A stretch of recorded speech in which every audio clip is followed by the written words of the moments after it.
காஞ்சிபுரம் மாநகராட்சியை முற்றுகையிட்டு அதிமுக மாமன்ற உறுப்பினர்கள் உள்ளிட்ட எதிர்க்கட்சியினர் ஆர்ப்பாட்டம்.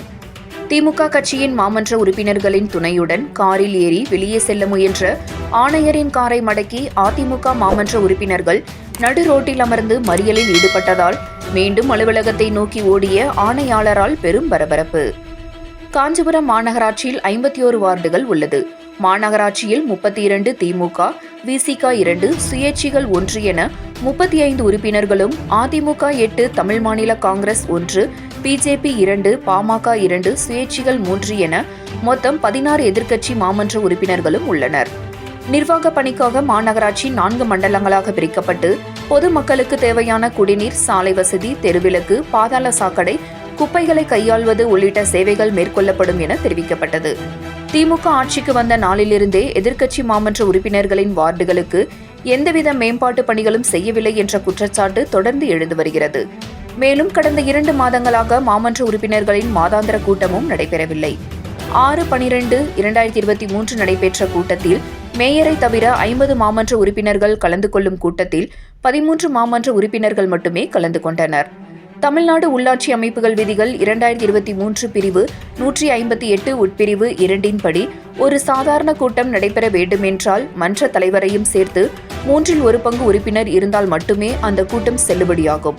அதன்படி அன்று நடந்த கூட்டத்தில் பெரும்பான்மை நிரூபிக்கப்படாததால் அந்த கூட்டம் வேறொரு தேதியில் 7 தினங்களுக்குள் அறிவிக்க வேண்டும் என உள்ளாட்சி விதிகள் கூறுகிறது. ஆனால் 20 நாட்கள் கடந்தும் மாதாந்திர கூட்டம் நடத்தப்படும் தேதியை அறிவிப்பு பலகையில் ஒட்டாததாலும் மாமன்ற உறுப்பினர்களுக்கு தகவல் அளிக்காததாலும் மேயர் மகாலட்சுமி அவர்கள் மாமன்ற உறுப்பினர்களின் நம்பிக்கையை இழந்தது உறுதியாகின்றது. அது மட்டுமல்லாமல் திமுக கட்சியைச் சேர்ந்த மாநகராட்சி மேயர் மகாலட்சுமி யுவராஜ் அவர்களின் ஒருதலைபட்சமான நிர்வாகத்தை கண்டித்தும் பணிக்குழுவைச் சேர்ந்த திமுக கட்சியினரும் ராஜினாமா செய்தனர். அதேபோல் அதிமுக மாமன்ற உறுப்பினர்களும் தங்கள் பதவியை ராஜினாமா செய்ய ஆணையரிடம் மனு அளித்தனர். எங்கே மாமன்ற உறுப்பினர்களின் கூட்டத்தை நடத்தினால் தமக்கு கொஞ்சம் கூட பெரும்பான்மை கிடைக்காது என்ற காரணத்தினாலேயே மேயர் மகாலட்சுமி அவர்கள் கூட்டத்தை நடத்தாமல் தள்ளி வருகின்றார். எனவே மாமன்ற உறுப்பினர்களின் பெரும்பான்மை நம்பிக்கையை இழந்த மேயர் மகாலட்சுமி அவர்களை தகுதி நீக்கம் செய்து மேயர் பதவி காலியானதாக அறிவித்து புதிய மேயரை தேர்ந்தெடுக்க ஆணையர் நடவடிக்கை எடுக்க வேண்டும் என வலியுறுத்தி அதிமுக, பாஜக, பாமக, தமாக உள்ளிட்ட எதிர்க்கட்சியைச் சேர்ந்த மாமன்ற உறுப்பினர்கள் ஆணையரிடம் மனு அளித்தனர். மனுவை பெற்றுக்கொண்ட ஆணையர் 3 தினங்களுக்குள் சட்டப்படி நடவடிக்கை எடுப்பதாக உறுதியளித்தார். 3 நாட்கள் கடந்த நிலையில் இன்று அதிமுக உள்ளிட்ட எதிர்க்கட்சியைச் சேர்ந்த மாமன்ற உறுப்பினர்கள் மாநகராட்சிக்கு வந்து காலை 10 மணி முதல் மாலை 5 மணி வரை 6ஆம் தேதியன்று அஜந்தாவில் கையொப்பமிட்டு வருகை பதிவேட்டை காண்பிக்க வலியுறுத்தினர். மாலை 5 மணி வரை மாநகராட்சி நிர்வாகம் எதிர்க்கட்சி மாமன்ற உறுப்பினர்களின் கோரிக்கைகளுக்கு செவி சாய்க்காததால் எதிர்க்கட்சியைச் சேர்ந்த மாமன்ற உறுப்பினர்கள் மாநகராட்சி வாயிலில் அமர்ந்து போராட்டத்தில் ஈடுபட்டனர். இதை கண்ட ஆணையர் திமுக மாமன்ற உறுப்பினர்களின் துணையுடன் அலுவலகத்தை விட்டு வெளியே வந்து காரில் ஏறி வெளியே செல்ல முற்பட்டார். இதை கண்ட எதிர்க்கட்சி மாமன்ற உறுப்பினர்கள் ஓடி வந்து ஆணையரின் காரை மடக்கி சாலையில் அமர்ந்து சாலை மறியல் செய்தனர். செய்வதறியாமல் திகைத்த ஆணையர் மீண்டும் காரில் இருந்து இறங்கி வேகமும் நடையுமாக அலுவலகத்தை நோக்கி சென்றார்.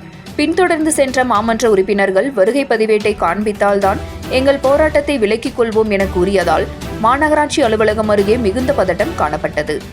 மாமன்ற உறுப்பினர்களின் வலியுறுத்தலை தொடர்ந்து ஆணையர் வருகை பதிவேடை காண்பித்த போது அதிமுக, பாஜக, பாமக, தமாக மற்றும் சுயேட்சை மாமன்ற உறுப்பினர்கள் அதிர்ச்சியடைந்தனர். அந்த வருகை பதிவேட்டில் 6ஆம் தேதி மாலையே 2 அதிமுக கவுன்சிலர்கள் தலா 1 லட்சம் ரூபாய் பணத்தை வாங்கிக் கொண்டு அஜந்தாவில் கையொப்பமிட்டதாக தகவல் கூறப்பட்டது. திமுக மேயர் மகாலட்சுமி யுவராஜ் புத்திசாலித்தனமாக செயல்பட்டு தன்னுடைய பதவியை காப்பாற்றிக் கொள்ள 2 அதிமுக மாமன்ற உறுப்பினர்களை விலைக்கு வாங்கியது அதிமுக, திமுக உள்ளிட்ட மாமன்ற உறுப்பினர்கள் மத்தியில் மிகுந்த அதிர்ச்சியை உண்டாக்கியது.